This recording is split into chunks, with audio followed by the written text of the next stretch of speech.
આજે અમે દાળ પોટલી બનાવવાના છીએ। દાળ પોટલીમાં આપણે દાળ ઢોકળીનો લોટ બાંધીએ ને એવું બાંધી અને આમાં બટેકા, કોબી, ગાજર, ટમેટા એની મસાલો આની અંદર એડ કરી અને પછી આપણે આની અંદર એડ કરવાની છે અને છેલ્લે લાસ્ટમાં આપણે દાળને વઘારી દેવાની છે।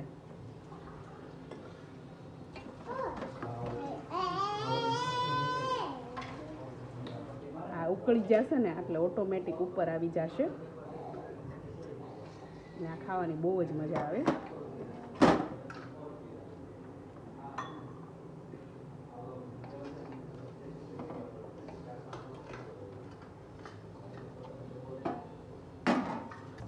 જો દાળ પોટલી આવે આ ઉપર આવી ગઈ છે અને પછી આપણે આને વઘાર કરી નાખશું। દાળ જેમ વઘારીએ ને એ રીતે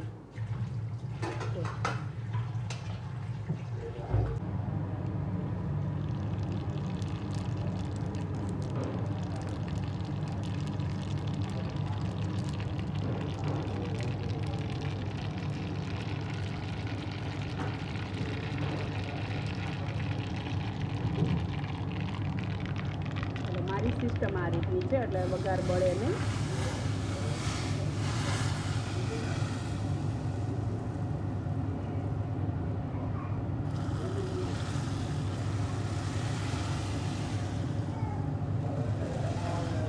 ચલો આ દાળ પોટલી રેડી થઈ ગઈ છે, જોઈ શકો છો બહુ મસ્ત।